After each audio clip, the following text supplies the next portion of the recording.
ఈరోజు మనం ఈ వీడియోలో తిరుమల యొక్క 7 కొండలు, 7 శక్తి స్థానాలు వాటి గురించి తెలుసుకుందాం వివరంగాను.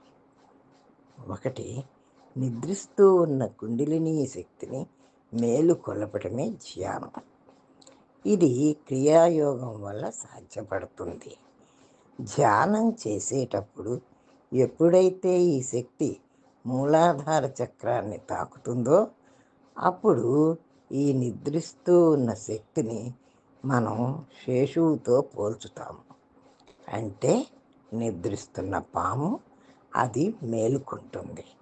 అందుకే మొదటి కొండకి శేషాద్రి అని పేరు. రెండవది, ఇంకొంచెం ధ్యానం చేస్తే సాధకుని శక్తి స్వాధిష్టాన చక్రాన్ని తాకుతుంది. ఇప్పటికీ సాధకుడికి 120% సాధించినట్లు. సాధన పట్ల కోరిక, పరమాత్మను కనుక్కోవాలనే ఆరాటం మొదలవుతాయి. ఇక్కడ అంటే స్వాధిష్టాన చక్రం వద్ద వినిపించే శబ్దం వేణుగానం. వేద అంటే వినడం అని అర్థం. అందుకే రెండవ కొండకి వేదాద్రి అని పేరు.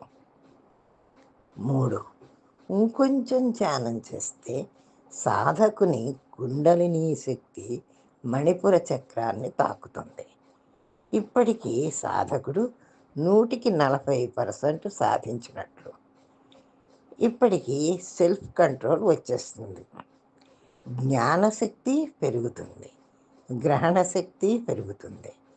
గకార శబ్దం జ్ఞానానికి ప్రతీక. ఇక్కడికి వచ్చేటప్పటికి సాధకుడు జ్ఞాన అర్హుడు అవుతున్నాడు. అందుకే 3వ కొండకి గరుడాద్రి అని పేరు. 4, ఇంకొంచెం జ్ఞానం చేస్తే సాధకుని కుండలినీ శక్తి అనాహత చక్రాన్ని తాకుతుంది. ఇప్పటికీ సాధకుడికి 160% సాధించినట్లు. ఇప్పటికీ సాధకుడికి స్థూల శరీర స్పృహ తగ్గుతుంది. శరీరం చాలా తేలిగ్గా గాలిలో తేలిపోతున్నట్లు ఉంటుంది. సాధకుడు వాయుపుత్రుడైన ఆంజనేయుడే అవుతాడు. అందుకే 4వ కొండకి అంజనాద్రి అని పేరు. 5, ఇంకొంచెం ధ్యానం చేస్తే సాధకుని కుండలినీ శక్తి విశుద్ధ చక్రాన్ని తాకుతుంది. ఇప్పటికీ సాధకుడికి 180% సాధించినట్లు భగవంతుడు కనిపిస్తూ ఉంటాడు. సంసార చక్రాలన్నీ దాటేస్తాడు. అన్ని బంధాలు విడిపోతాయి. ప్రాణ నియంత్రణ శక్తి వస్తుంది. ఇంకా పరమాత్మ వైపు పరిగెడుతూ ఉంటాడు. ఎద్దుకి అచ్చు వేసి వదిలేస్తే ఎలా దాని ఇష్టం వచ్చినట్లు పరిగెడుతుందో అలాగా. అందుకే 5వ కొండకి వృషభాద్రి అని పేరు. 6, ఇంకొంచెం ధ్యానం చేస్తే సాధకుని కుండలినీ శక్తి ఆజ్ఞాచక్రాన్ని తాకుతుంది.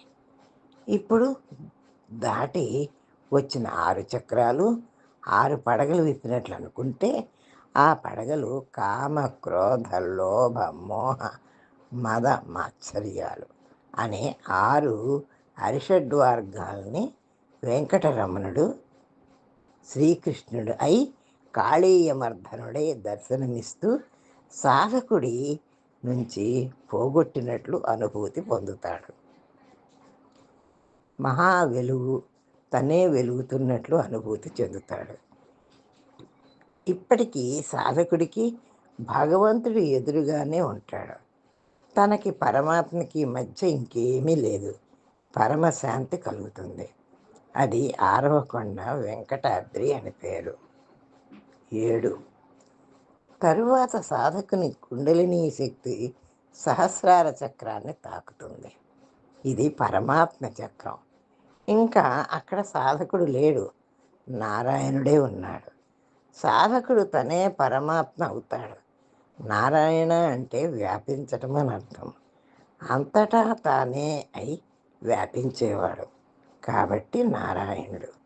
అందుకే ఏడవ కొండకి నారాయణాద్రి అని పేరు. ఇది యోగా పరంగా తిరుమల 7 కొండల అంతరార్థం. ఈ వీడియో మీకు నచ్చినట్లయితే లైక్ చేయండి, షేర్ చేయండి, సబ్స్క్రైబ్ చేయండి.